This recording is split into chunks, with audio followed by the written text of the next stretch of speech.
Welcome to the Whistleblower Newsroom. I'm Christina Borgeson. As the country reels from yet another school shooting, this time at the hands of 18-year-old Salvador Ramos, who first shot his grandmother in the jaw at her home where he'd been living for a few months, and then went on to the nearby elementary school in Uvalde, Texas, where she worked as a teacher's aide, and killed 19 children and 2 teachers. Only in the United States have school shootings occurred so frequently, and the response is always the same, a hue and cry for more gun control. While that may be part of the solution, my guest today argues that many of these school shootings share one common aspect that is suppressed and yet is of bottom-line relevance to addressing this horrific problem. 23 years ago, in 1999, award-winning investigative reporter Kelly O'Meara uncovered a fact that virtually no one else had noticed, and that she published in her landmark magazine piece titled Guns and Doses for the Washington Times Insight magazine. As the title suggests, what O'Meara had discovered was a link between psychiatric drugs and acts of senseless violence, and that many of the then recent school shooters were on psychiatric drugs when they committed their crimes. The omerta on discussing this angle is still in force, but she's here to talk about that, as well as irregularities she's found in the current narrative about what happened in Uvalde. O'Meara has penned dozens of articles exposing the fraud of psychiatric diagnosis and the dangers of psychiatric drugs. She also authored the highly acclaimed book, Psyched Out: How Psychiatry Sells Mental Illness and Pushes Pills That Kill. O'Meara is currently the host of the podcast, Don't Ask That Question, with Kelly O'Meara. Welcome, Kelly. Hi, Christine. Thanks for having me on. For more than 20 years now, you have been following school shootings assiduously. You've been reporting on them, and you even wrote a book called Psyched Out that was inspired by something that you were the first person to report. Yes. Talk about that. I actually got into reporting at the Washington Times Insight magazine back in the late 90s, early 2000s. I started reporting on a psychiatrist. Back in 98, I wrote an article who I read his book, and he believed that the sooner you had sex with a child, the better off they would be. And so like a pedophile psychiatrist? Yeah, sort of like, well, that's what I thought. I thought this can't be good for kids if this guy is seeing kids, right? Yeah. But he thought they're healthier the sooner they had sex. So I wrote this article, and in the process of writing that article, I was introduced to the Citizens Commission on Human Rights. I actually interviewed them for the article. And anyway, after interviewing them about that particular psychiatrist, I sat in a Holiday Inn in Washington, D.C. with Marla Philaday, who is the vice president of CCHR. And we just had kind of a conversation. She started talking about Ritalin and ADHD and how bad it was. And she said, there's no science to support that ADHD or any psychiatric diagnosis is a disease or, an abnormality of the brain. And I was like, I don't think so. In my mind, I'm thinking she's crazy. So I went back to my office that day at the Washington Times, and I started doing some research on it. And I'll be darned if she wasn't right. There is no science to any psychiatric diagnosis. In other words, the Diagnostic and Statistical Manual of the American Psychiatric Association basically lays out 400 and some odd psychiatric. So you're saying there's no physical ailment. Is that what you're saying? Right. There's no disease. In other words, there's no objective confirmable abnormality. And when we say an objective confirmable abnormality in medicine and in science, I'll give you an example. You broke your leg. You go to the hospital, you take an x-ray, and they go, yep, we've seen that before. That's a broken bone. Right? So it's objective, it's confirmable. and it's an abnormality. When it comes to psychiatric diagnosing, there's none of that. You can't take a PET scan, a CAT scan, an X-ray, a blood test, a urine test. I mean, there's no test known to man that will find depression in the brain. Haven't they done studies where you can see where certain parts of the brain are lit up or not lit up? Yeah, I mean, when you're depressed, and in fact, I'm glad you brought that up. I mean, we're kind of getting ahead of ourselves, but let's get into that a little bit. So, over the years, for 30 years now, I've been, watching psychiatry and have been watching these school shootings, and so what I've noticed is that every now and then a study will come out that says, oh, we did these PET scans of the brain, and this is a normal brain, and this is a brain of a school shooter. In fact, Dan Bongino, who has his own show, he had this doctor on his show last week saying just that. He goes, this is the brain of a normal person, and this is Kip Kinkle's brain. Now, Kip was a school shooter. He killed his parents and then went to school and killed 2 kids and wounded 24 others. And first of all, my first question when I saw this doctor talking about it, I thought, well, first of all, we don't have the brain of Kip Kinkle prior to the shooting. Okay? Nobody took PET scans of his brain prior to the shooting. Right. He also, this guy, in showing these 2 comparisons, he didn't consider the fact that Kip had been on psychiatric drugs. And we know that psychiatric drugs change your brain. We know this. In fact, we now know that antipsychotics really change your brain. There was just a study last week that was published in a magazine that I read. So what I'm saying is, every time they put out one of these, this brain and this brain, see the difference? They never ask if these people have been on psychiatric drugs. I even called the last large study. I called the head of that study and I said, hey, I was just wondering, did you ask your patients, were they on psychiatric drugs? And she goes, no, we didn't. So it's very misleading. On top of that, the National Institute of Mental Health, the American Psychiatric Association, the World Health Organization, everyone will tell you, we don't know how the brain works. We have no idea how the brain works. You may see something here, but we have no idea how it affects this thing over here. You understand? It's that complex. It's more complex than the universe, okay? I mean, we know more about the universe than we do the human brain. It's really that simple.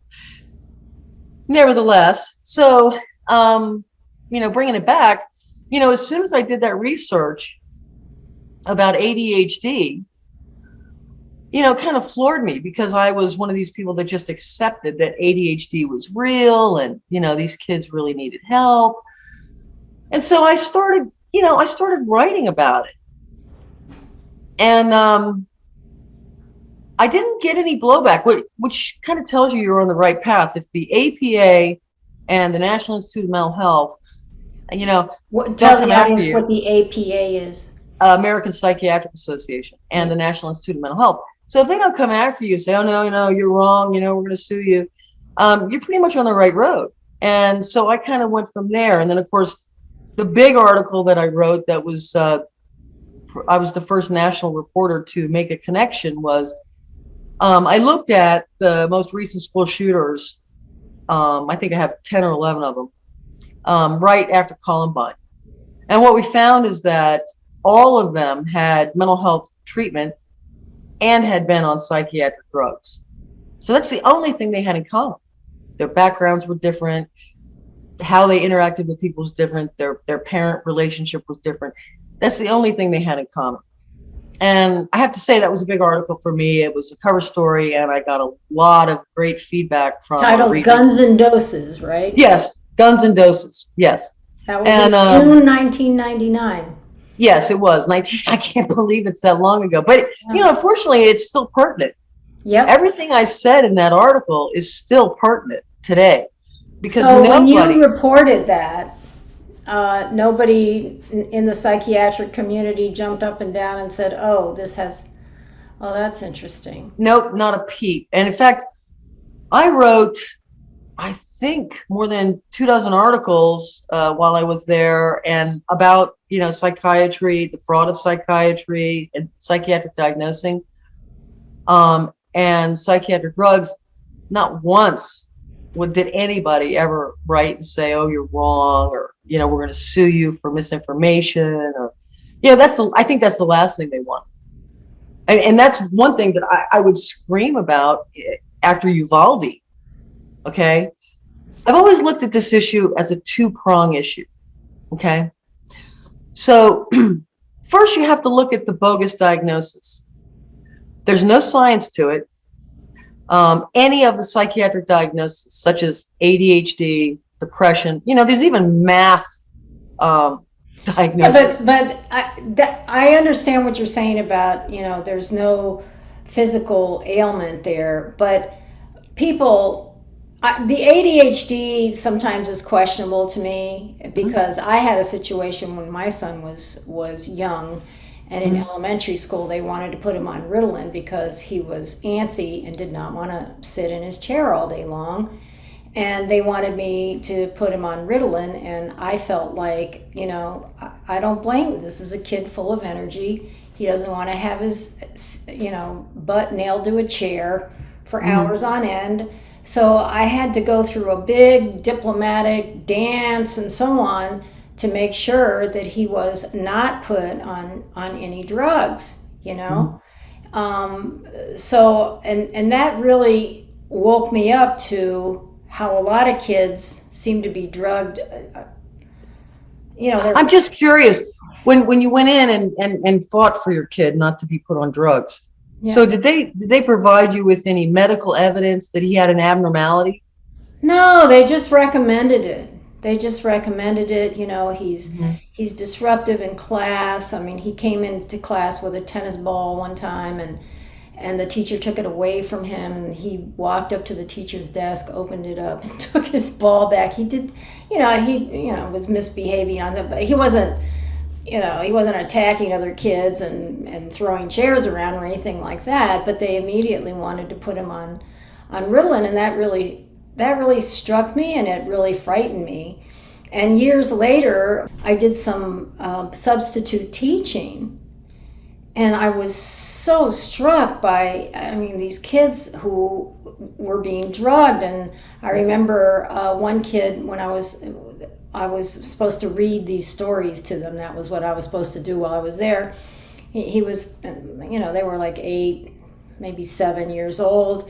And they told me, oh, he's kind of a problem, and they've just changed his meds a little bit, so he might be a problem in the class, and so on and so forth.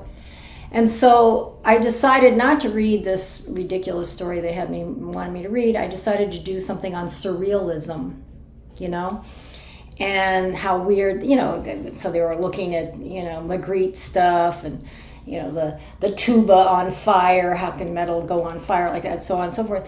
This kid was completely absorbed by the whole thing. He just loved it. They all wanted to draw something like that, and they were just complete. And I just thought to myself, I wonder if some of these kids are so antsy because they're just bored out of their skulls or something. I don't know what. Right. But, and she came and she goes, did he behave? And I said, he was like the star of the class. He was wonderful. He had a wonderful drawing, and it really made me think. Just the diagnosis of ADHD, again, falling back to the two-pronged thing, the diagnoses are not based in science or medicine. In other words, the APA gets together every 5 or 10 years. And they decide they're going to put out a new DSM, a new diagnostic statistical manual. And so what they do is they have committees. And so they'll have an ADHD committee and a depression committee and whatever. And they'll decide if they're going to add a new diagnosis to the book, or if they're going to change them. And it's all done by raising your hand. Yep, I think we should change it. Yeah, there's no science brought in to support any of it. Wow, that's and so profound. With ADHD, there's 18 criteria. Wiggles in his chair, raises his hand at a turn, talks at a turn, doesn't bring in his homework. Now, if he gets sick, that's the criteria for ADHD. And there's 18 of these. And so if you get 6 of these, then you're diagnosed as having ADHD. That's shocking.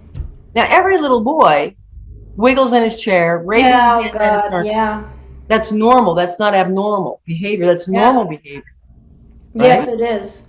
That's why it we have was recess. for my son, you know. That's why we have recess. I had 2 recesses when I was in elementary school, one in the morning and one in the afternoon, because you got to go out and run it out. Yeah. Okay. You got to get that wiggle out so you can get them back in the classroom and get them focused again. So anyway, so it's not based in science. So, you know, when you start talking about the fraud of the diagnosis, that's the fraud right there. There is no abnormality in your child. Your child was born normal. Okay. You know, show me a test that your shows child is anything. a bother to the system because the teacher can't do her job if she's got one or more of these kids jumping up and down their class. I mean, Yeah, but they always have. Throughout history, teachers have always had kids who jump around the class. yeah, Okay? and you'd think they'd try and figure out a way to They did. deal with that naturally, as opposed Well, no, they figured out these drugs. chemical, you know, quieting them down chemically, which is, and the parents, I just don't understand what the parents are thinking either. Well, the thing is, like, and a lot of so often the parents aren't told everything. Informed consent is so important. They're not told both sides of the story. They're not told that this diagnosis is not based in science. And then they're not told that the ADHD drugs, Ritalin, Adderall, are the closest thing that we have to cocaine. You're going to give your kid that twice a day. They're not told that. What they're told is this will help. This will make him better. Right? That's what they're told by their doctor. And, you know, people want to believe their doctors. Right?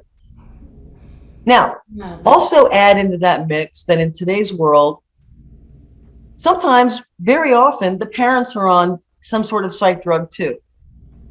Okay? Right. So the fact that their kid has it, oh, must be genetic. I mean, this is what they're told. When I say that there's no science or medicine associated with a psychiatric diagnosis, okay? I mean, think about it. You're suffering from math disorder. You're suffering from writing disorder. You know, this is in the book. This is in the DSM. Yeah, the ADHD thing is questionable. I mean, I've seen hyper kids, and there's some kids who can be hyper, but I don't think drugging them is the proper way to deal with it. The other thing is there's some kids, I don't know, like kids who have, for example, I'm not talking about depression.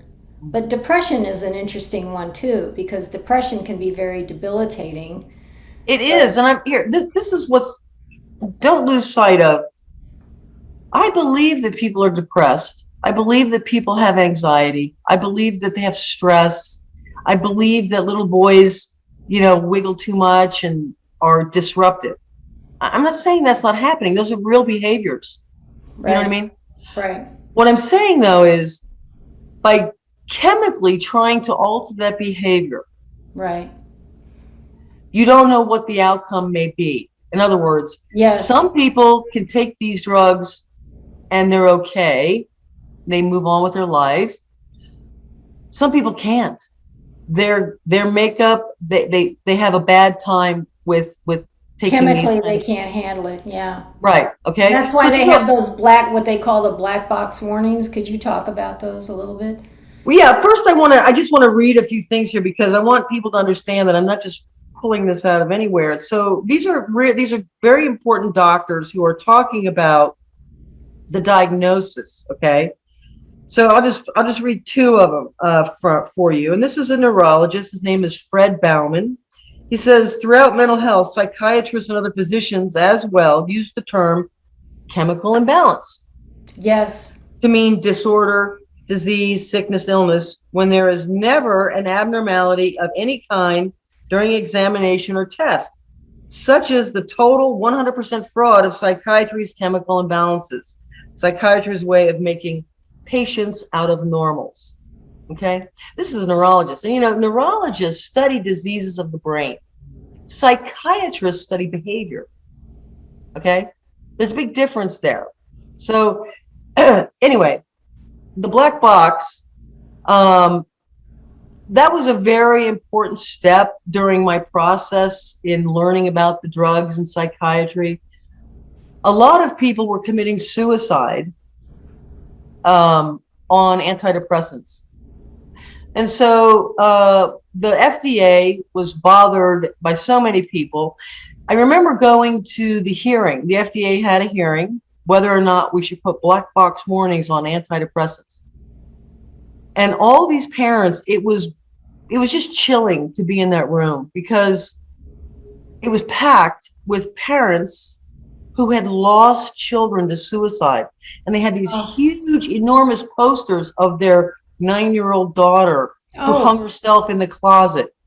And they all got up and spoke for 2 minutes. That's all they got was 2 minutes. Yeah, it was heart-wrenching. I mean, really, it was this horrible hearing. And then at the end of the hearing, they weren't going to vote, but the audience started screaming, "No, we want to vote." Okay, so they did. Ultimately, they put the black box warning on all antidepressants except Prozac. I don't know why Prozac got excluded. I really don't, because there's ample information about Prozac. And this is for children. This isn't for everyone. Okay, the black box warning is for anybody under 24. So the black box warning is the last step that the FDA takes on a drug before they pull it from the market. Okay, that's how bad it is. I mean, this is a huge thing to have a black box warning on antidepressants for suicidality. All of the antidepressants have it. But what about homicidality? It causes, yes. And again, you know, these are some of the adverse events from taking an SSRI, which is basically most of the antidepressants on the market today are serotonin selective reuptake inhibitors. Anxiety, insomnia, agitation, amnesia, confusion, depression, depersonalization, hallucinations, hostility, paranoid reaction, psychosis, delusions, neurosis, suicidal attempts, acute brain syndrome. I mean, this is what is put on the inserts. Okay. Wow. So then when you say, oh, well, we're going to give kids, and they can, the thing about the FDA is they don't approve the antidepressants for kids, but doctors are allowed to prescribe off-label. Okay, meaning it's not approved for kids, but I think he'll really get some good out of this. What does the FDA consider kids? 1 through 24? Yeah, under 24. Okay, under 24. So we can give these to kids. Oh my God, we have a lot of kids on antidepressants, don't we? Oh, I think it's up to 15 million now in the U.S. Yes. 15 million children on antidepressants? Not on antidepressants, but psychiatric drugs. So ADHD drugs, antipsychotics, antidepressants, anti-anxiety drugs. That's an epidemic. Well, it's a lot of kids. And so you have to say to yourself again,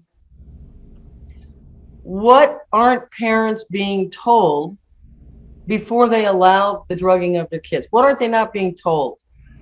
Do they understand the diagnosis is purely subjective? It is subjective. It is based on somebody's opinion of your child's behavior. It's not based on a disease or an abnormality in the brain. And in fact, most of the prescribing is done by the family doctor. It's no longer done by psychiatrists. It's done by the family doctor. Do you think they sit and spend a lot of time with your kid to, really figure out what's going on? Now, are there side effects to these drugs? Like, is there permanent damage to the brain or permanent damage? Well, again, remember, all of these drugs are chemicals: serotonin, norepinephrine.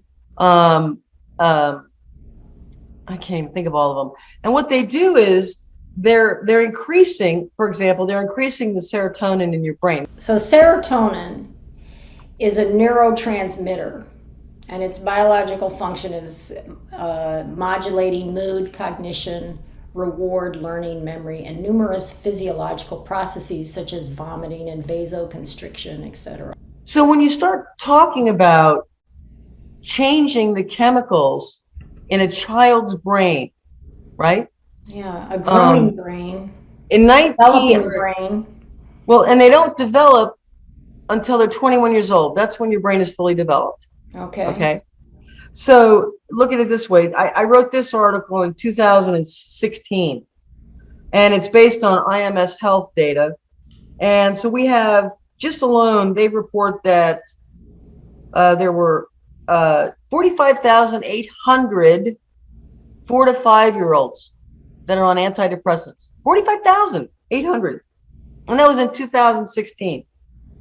Then you have 24,000 who are on antipsychotics. Remember, their brains are still developing. Right. So you're changing this child's brain chemically, right?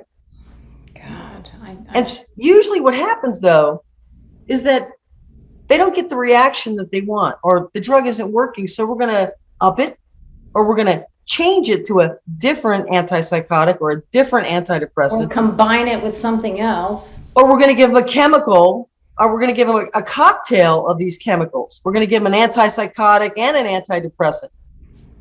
So you wonder, their brain is it's completely messed up at this point. They literally no longer are in their right mind. So let's talk about these school shooters that you discovered. The commonality was they were all on these antidepressants. Mm-hmm. What kind of antidepressants were they on, and was this widely publicized? Did this, because I know that these school shootings, they trigger gun control debates, but I've never heard a debate about drugging children, because the commonality among so many of these kids is these psychotropic drugs. You're never going to hear the media, especially the media, say, oh, well, maybe it's the drugs that we're giving these kids, these mind-altering drugs. Why? All you have to do is watch TV for 2 hours. Every other commercial is pharmaceutical commercials. Right. There is too much money involved to bring attention to this possible connection, okay? For anybody to even consider it. But it's, for me, somebody who's been covering it for 30 years, almost 30 years, it's frustrating. Because don't we all want to get to what's causing it? We know a gun was the weapon of death. We know that. But what caused that child to go to that school? Yeah, what was the inspiration for all that? Right. Now, clearly, we have many problems in society today. And we have since who knows when. I mean, there have been shootings, since I started writing about 96, got Barry Lukatis. He was under, mental health treatment, but they didn't tell you what drugs he was on. This is the other thing. If they're a minor, you can't find out what they're on. That information is protected. This is why I'm screaming to change the mental health laws for these shooters. If you are one of these shooters and you committed this crime, I'm sorry, I believe you've lost all protection. And the public has a right to know what you were taking. Wouldn't we have a right to know if they were on fentanyl or meth or cocaine? If it was illegal, they'd probably tell us, right? Yeah. So why not tell us what legal ones they're on? Yeah. So that's, that's. So talk about the Columbine shooter. So you have Eric Harris and Dylan Klebold. They never released what Dylan Klebold was on, but we know that Dylan and Eric were both in anger management classes, which is a mental health thing. Yes. So his parents never released whether or not he was or wasn't, that I'm aware of to this day. I'm not aware of what Dylan Klebold was, but Eric Harris, he was on Zoloft and Luvox, which are antidepressants. Okay. Too, huh? I tend to lean to the side of probably Dylan was on something too, just because they both were in, the same anger management thing for treatment. But all you have to do is go through the list. TJ Solomon, he wounded 6 people. He was on Ritalin and he was in counseling. Andy Williams, Charles Andrew Williams. Does Ritalin cause suicidal and homicidal ideation too? No, but it has its other effects. Okay. And again, Ritalin is the closest thing that we have to cocaine. Right, right. The kids snort Very it. They similar. trade it. They smash it up and they snort it. Right. You know? So, you have to look at that. Jason Hoffman, El Cajon, California. He killed one, wounded one. Celexa and Effexor, both antidepressants. Again, you can go through the list of these school shooters and you just see that this is the thing they have in common. Have any of the shrinks who treated these children ever come forward to say that this might be an issue? No. That's interesting. In fact, it's never brought up. I was wondering, has anybody ever subpoenaed them in a trial or anything to try and get that information? When you're dealing with the kids who live and who go to trial, usually they get a plea, and then there's never a trial. They're simply sentenced. And let's take Somebody a case should gather all those psychiatrists together in a room and ask them a bunch of questions. Well, let's look at one case, and it wasn't one of the shooters, but it was Andrea Yates. Remember Andrea Yates? She drowned her 5 kids in the tub in Texas. Yes. So I get to see her medical records, and the psychiatrist had her on like 2-3 times the legal limit of psychiatric drugs. Oh. But that wasn't a big deal. Nothing happened to him. There have been cases that have been won. The Westbecker case, Dr. Bregan, Peter Bregan, fabulous guy, Harvard-trained psychiatrist. He testifies in court cases, written a zillion books about this. He really is the go-to guy if you want to talk about how worthless these drugs are. He actually testifies in these court cases, and he won the Westbecker case. And what they won was that Westbecker was a nice guy, he had no problem, until he took Prozac. Oh, wow. And then he went postal. So there have been cases where it has been won. Let's talk about the Sandy Hook shooter for a minute. Adam Lanza, the Sandy Hook shooter, was all his life had issues. Okay, his parents had some issues with his behavior. We know that he was treated at the Yale Child something center, Yale Child Center, and at that time he was on Lexapro. And this is what it says about Lexapro. It says it's made by Force Laboratories. It's an antidepressant. It's an SSRI. Helps restore the brain's chemical balance by increasing the availability supply of serotonin, a substance in the brain believed to influence the mood. And then it says that they believe it, and it's presumed to treat this mood disorder. These are lawyer words. They're lawyer words. May be due to, presumed, believe. They do that for a reason. Now, does that have a black box warning? Yes. And what's the black box warning say? Well, it's a black box warning for suicidality. Okay. That people who take it could commit suicide. Okay. Be aware, if you take this, you might commit suicide. There's so many big issues with the Sandy Hook shooting. I actually read the entire investigation twice, and it's not a short one. It's a long one, thousands of pages long. Whose investigation? The Connecticut State Police put out the final investigation. And they didn't put, this is what's really interesting about this investigation, and I've read a lot of school shooter investigations. They didn't have a glossary. In other words, everything about that investigation was willy-nilly, like somebody just took a big group of paper and shoved it all together. There was no, it's like, the first section is, witness testimony. This, chapter 2 is, firearms. Chapter 3 is forensic information. They don't have that. It's just all willy-nilly throughout it. So they make you have to read all these thousands of pages, which I did. The biggest issue that I walked away from was everybody's inability to stand up and say, hey, let's see his mental health records. They've never released Adam Lanza's mental health records. Never. What happened with his shrink? Wasn't his shrink ever approached for that? Well, yeah, and he said that he had thrown all those records out. And then he moved to New Zealand, okay? And he was brought back because one of his patients brought criminal charges against him for sexual abuse. And he went to jail. But so he had thrown out his records, he said.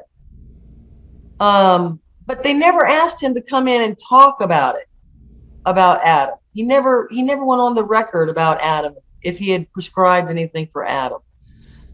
So that's very disappointing. And Sheila Matthews, who is one of the co-founders of Able Child, which is a nonprofit that helps parents whose kids are told they have to take these drugs. She lived in Connecticut at the time. I mean, she was dogged. She was there at Sandy Hook, and she ended up suing the medical examiner's office for the records, the toxicology. And the reason they don't want to release that is because, according to the hearing she had that day, they're afraid people will stop taking their medication. Right? Well, oops. What a concern. Yeah. Well, I tells you something. Adam definitely had some mental health issues. We'll never know. Was he a violent kid, though? I mean, no. So that's interesting that this is a kid who's not violent. No. Yet one day, apparently, he picks up a gun and... Well, he picked up several guns. I mean, they said he picked up a 9mm rifle and shot his mother 3 or 4 times in her bed, and then he went to school with a shotgun in the trunk and a 9mm Sig Sauer handgun and a Glock.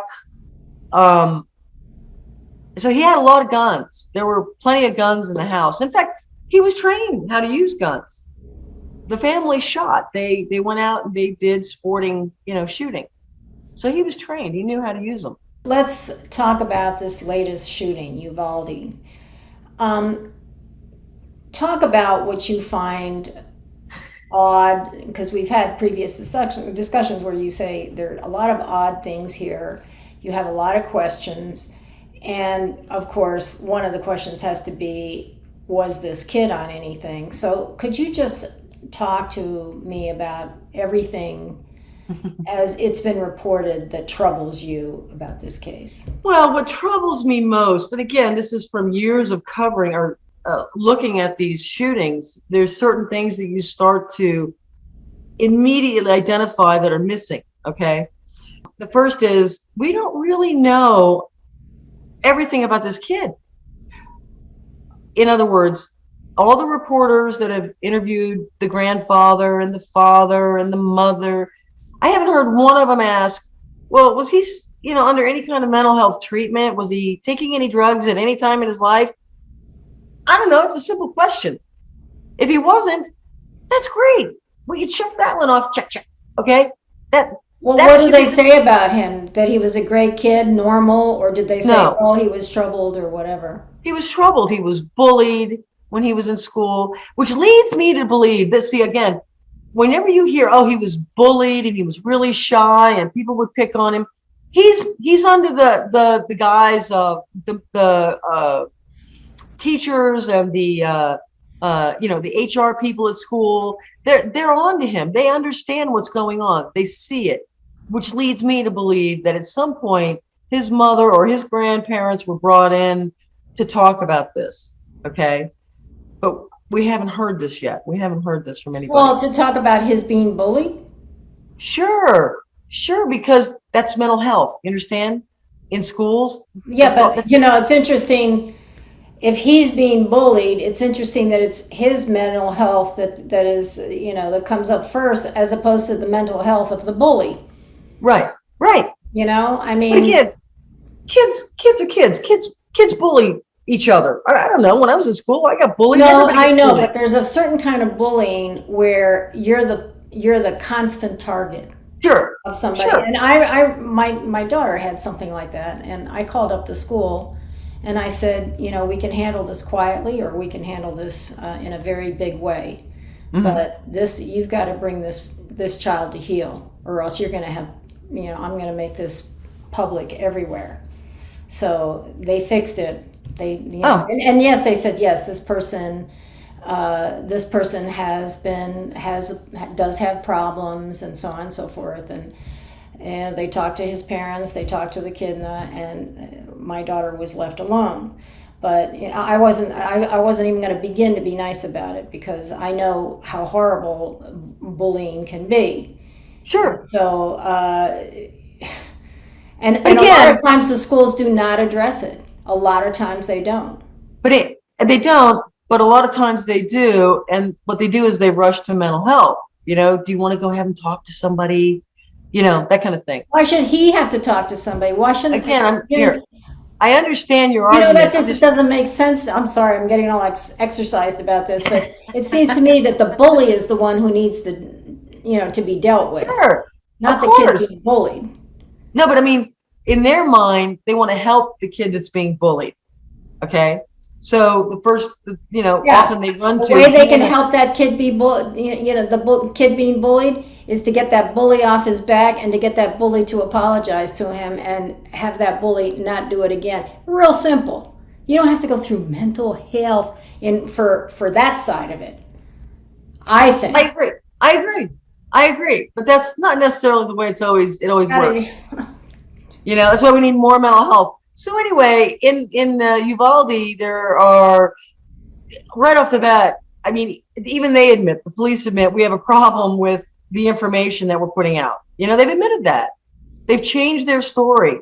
In fact, they've changed their story to the point where they're not even putting out any more information. Okay. Why do you think that is? What does your gut tell you about that? Like, it tells me there's a problem with the storyline. Well, that's obvious, but why is there a problem with the storyline? Why is there not I don't a know. a narrative that runs in a straight line? Okay, I know you and I have talked off camera, and I've been, screaming like a coyote. Where is the video? Please, Johnny, roll the video. All these schools have video cameras inside and out. Okay? I don't want to see the room where the poor little kids are dead. I don't need to see that. But you know what? That videotape showing him coming in the door, showing him walking up to school, showing him wrecking the car outside, that would provide an absolute perfect timeline. Okay. It'll also show us when the Border Patrol guy that was getting a haircut and his wife called him, who ran to the school, got a shotgun from his friend's truck. I want to know how that guy got into the school. Well, he Okay. said he got a janitor's key. I want to know how he was allowed. The whole thing is roped off. Parents are being tased because they don't want him going anywhere near there. But this guy, he was able to get into the school and let some of the kids Well, I out. wonder how he got the janitor's key. Well, why didn't they give it to the 18 guys standing outside the door where the shooter was? Well, that was the weird thing, is the 18 guys the guys who were standing out there. Why were they standing out there? Because They're you waiting for a mentioned, key. talk about their training. They had been trained 2 months earlier, right? Yeah, On how to the deal with Uvalde this. police had 2 months ago were trained in, these mass shootings. It doesn't say wait. It says you go in immediately. We learned that after Columbine. So all this training, always you go in, you don't wait. Why? For the very reason that happened in Uvalde. People bleed out. You got to go in to try and save the people who have been wounded. Okay. And so they didn't. That's So a big that's question in bizarre. my mind. So the other question is, so here you have these people outside the door, the classroom door where the shooter is. They think he's barricaded himself in a closet, right? So you got this other guy. Why do they think that he's barricaded himself in the closet? If nobody's in there, how do they know what he's doing? Well, they didn't hear any more shooting. So they thought he barricaded himself in the Well, closet. that's an assumption. They assumed that he barricaded himself because they didn't hear any more shooting. Right. So they didn't think it was a rescue thing. They thought it was a barricade, negotiate kind of thing with the shooter. I don't know. Didn't you mention too that there were windows all along Yes. both sides? Both sides? Is it both sides of the No, school? no. So on the inside of the school, there's windows. So they're in the classroom. The door is here, right? Right. And I'm assuming there's a little peep window you can look into a classroom, like the principal checking on the teachers. Yeah. So, but on the other side of the room is windows. And I'm thinking to myself, all these kids are laying on the ground. You can They're see not that all- from the outside then. Yeah, yeah. Okay. Why didn't they shoot this guy through the window? He's the only guy standing. Right? This is the craziest thing. But again, here, these are just questions that are going through my mind. But the biggest one, and the one that I really want answers to, is what does the video show? We can end all this arguing about what happened when and where if you just play the video. Okay? Now, in the case of Sandy Hook, they had video outside and inside, but it wasn't working that day. Oh, well, that was a coincidence. Oh, what a coincidence. God, that's so weird. So if they come up and say it wasn't working that day, I'm starting to get a little heebie-jeebie about this. Yeah, Okay? yeah. So anyway, Go ahead. this town also, I read an article, I think it was on Fox News. No, it was on Breitbart. That this town, Uvalde, is about 70 miles from the border, and it is heavily used by traffickers and drug runners because it connects two major highways. Uvalde connects with two major highways. Okay. So apparently this town is like,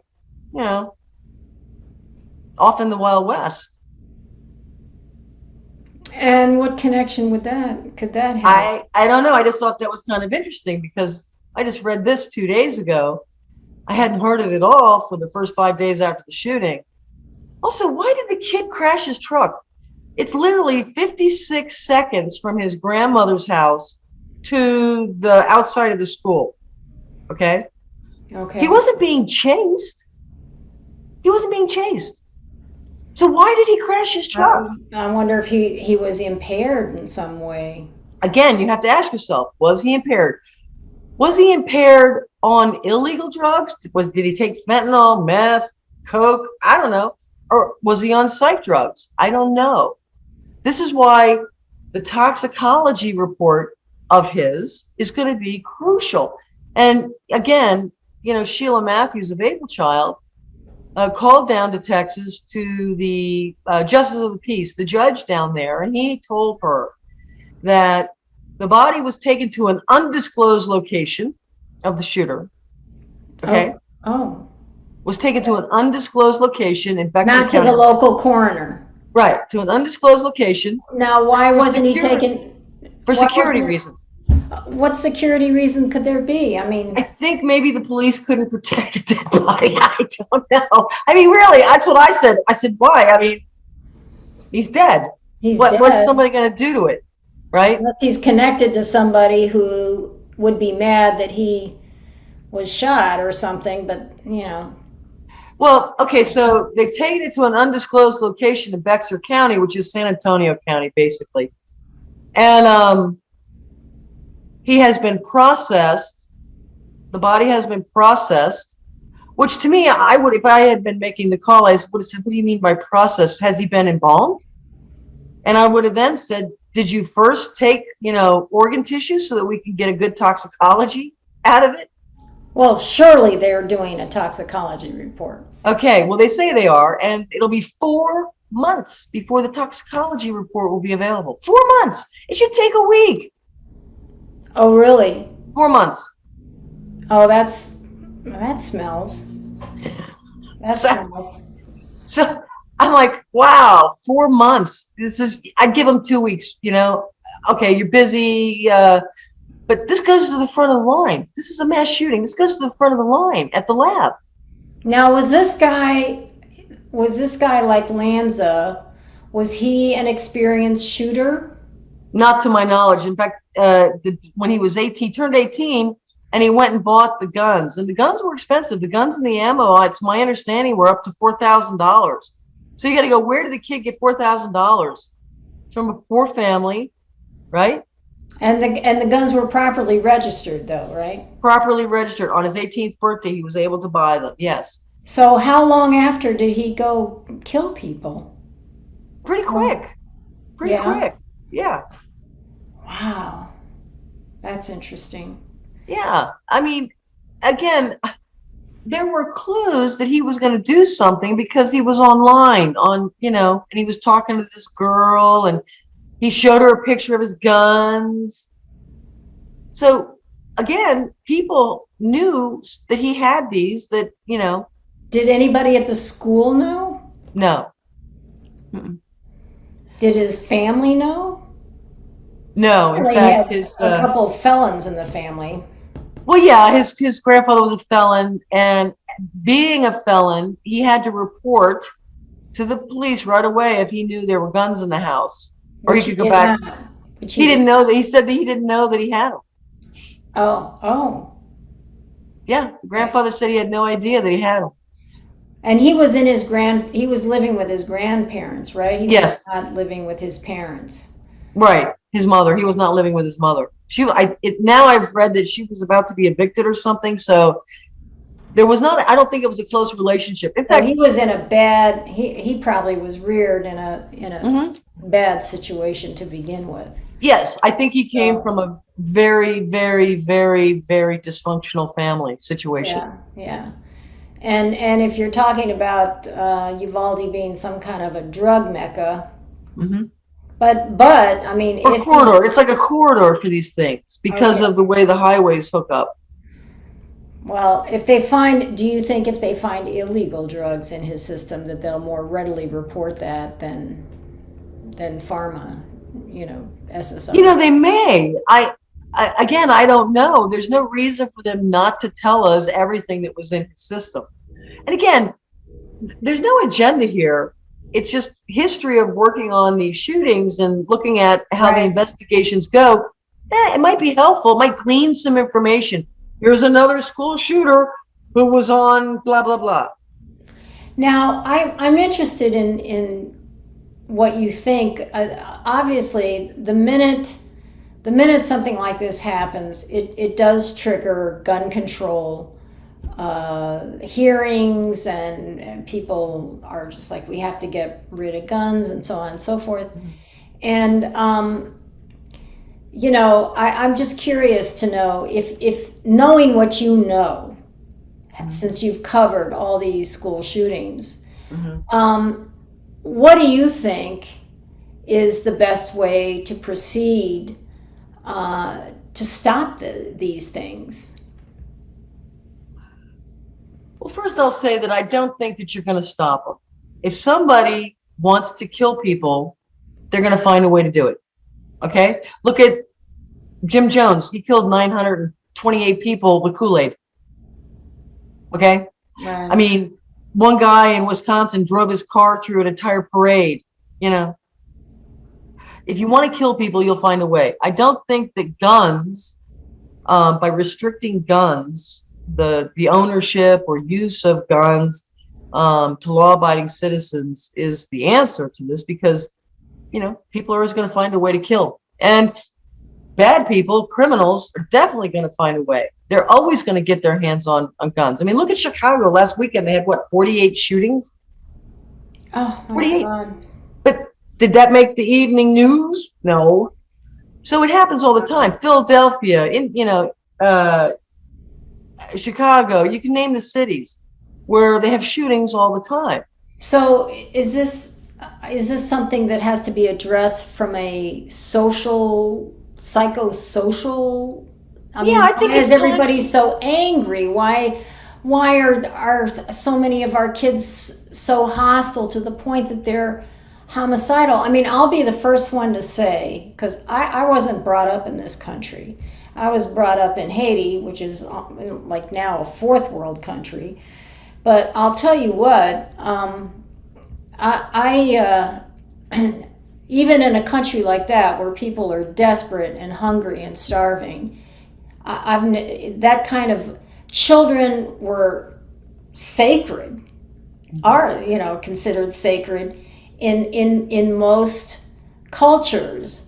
But here in the United States, there seems to be this hostility or something towards children. I mean, your children jumps up and down. Well, he's got a mental illness. He's ADHD. Your child is this. Your child, and there's just no.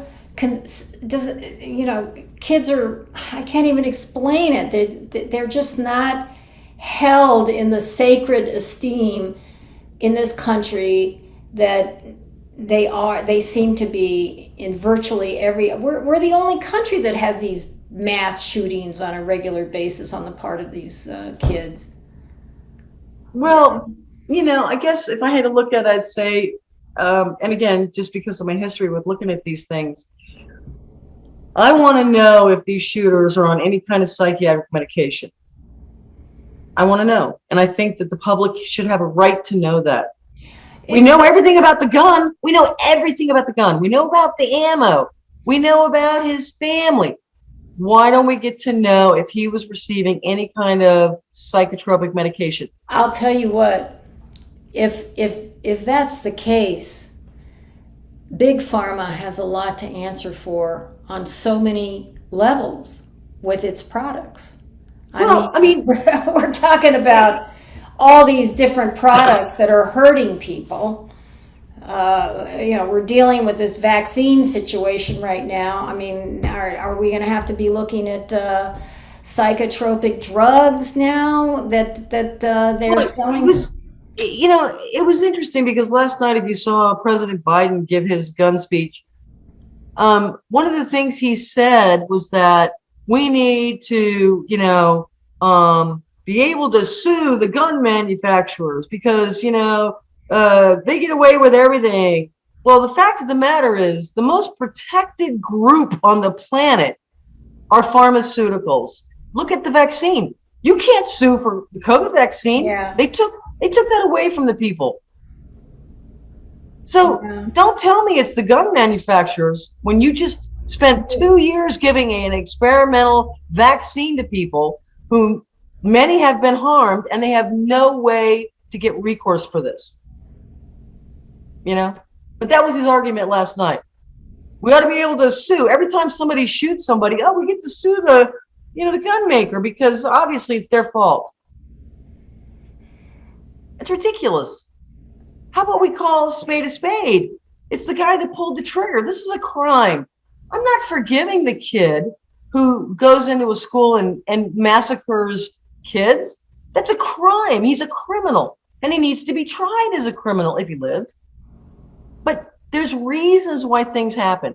The other thing I want to say is, I think that there's a problem with the family in this country, not kids, the family. We don't hold the family dear anymore. We rarely have more than 50% of the households who have a mother and a father in it at the same time, right? Yeah. So, little boys need a father. I'm sorry. I just feel like, we have enough data to show this. They need a male, masculine figure in their life. Well, and they need one who's intact and sane and loving. Of course. To me, it's the love factor. Sure, Children but we need don't to have be a loved. family They anymore. need to know that they're supported. They need to know that they're cared for, that they're cherished. And it's so hard, even if you're an intact family, because everybody has to go out and work a million hours just to pay the bills and so on and so forth. It's so hard to do it even when you're sane and intact, and if you're poor, or I don't even know how single mothers do it, frankly. Parenting is so hard. It's so hard. And I just feel like everything militates against it. And now you've got this whole industry that's, your kid causing problems, for you. Here, give him or her this drug, and it'll all be good. And and that really is. I make this point quite often when I do interviews about this issue, and what happened when with the advent of Prozac and antidepressants and is we said to people, we used to be a society that if you had a problem, we'd listen. You know, your friends would listen to you, or your family would listen to what your And you problem also had was. your family was kind of a tribe, you know. It wasn't just Yes, you and your husband and your kids. It was, you know, the aunts and the uncles and right. everybody else around, and the neighbors. Everybody was sort of part. You A know, community. yeah, There was a sense of neighborhood, exactly. community. Yeah, But so with the advent of the psychotropic medications, what we said is, here, take this, you'll feel better. right. This will help you. We lost all compassion for each other. We don't have to be compassionate to you anymore. You don't need me to be compassionate because I have this pill. If you take this Yeah, pill, you'll be exactly. better. Compassion went right out the window. Look at our veterans. I mean, they're Oh, committing oh, suicide, yeah, 22, 22 a day. I'm like, why do you think that's happening? Because they're being given psychotropic drugs by the handful. yeah, Okay. And yeah. there's no Yeah. compassion. There's no compassion for these guys when they come back from doing a tour over, Iraq, Iran, whatever. It's here, take this pill. And I think that really is one of the bad things that's happened in society is we've lost our abilities to be compassionate Yeah, to each just to other. show love to each other. You know, I care about you. Yeah. I'm connected to you. I'm connected. But I instead, take this agree. pill.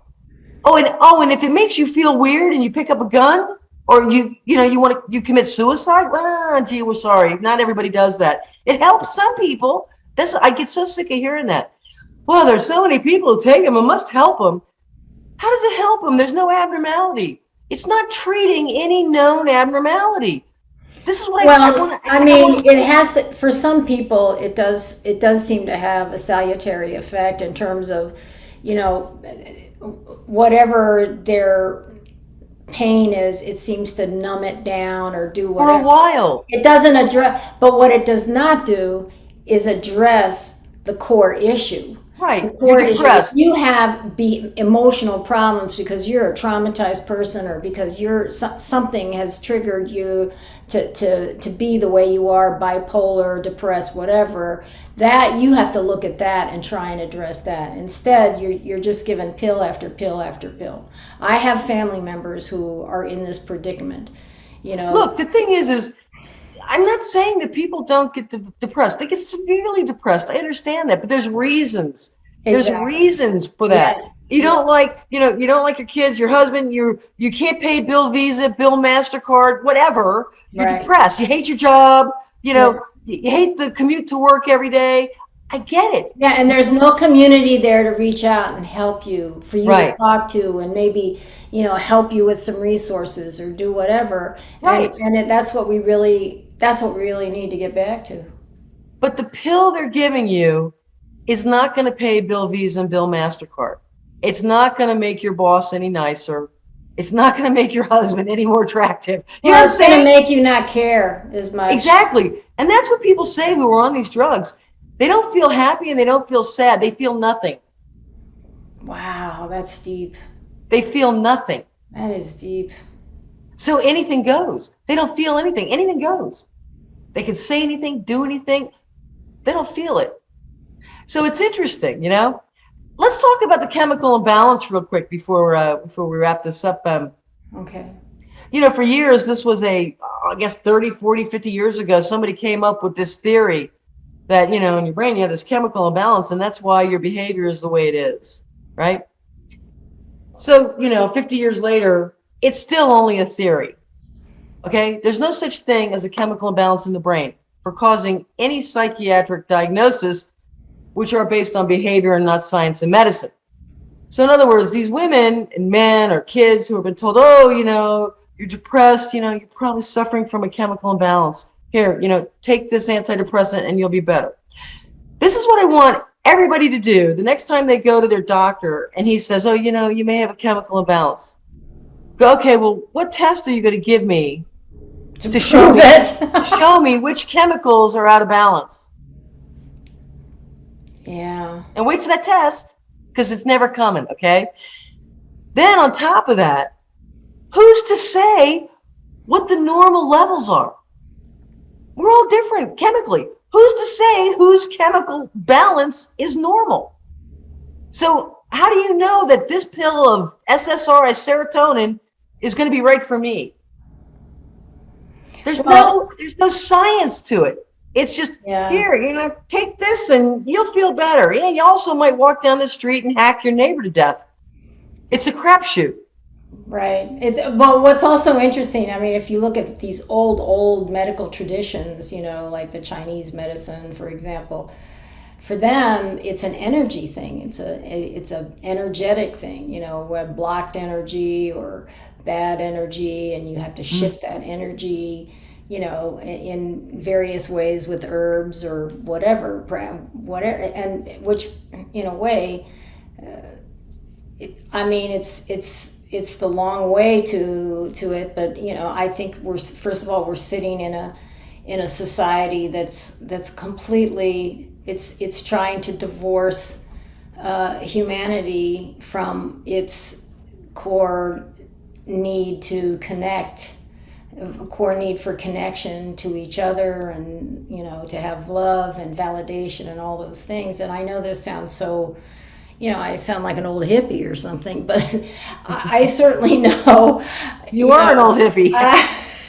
I'm not really. I mean, it's so funny when I think about it, because I have reared two children who are far more, they're a high functioning, straight as arrows, whatever, way more mature than I am, at my grand old age of, 67. So, and I'll tell you, it wasn't because I was a perfect mother or my husband was a perfect father. It's that we loved those kids so much, and they knew it. They knew it every minute of the day, and that's what people need. They need to be validated and loved, and then they won't.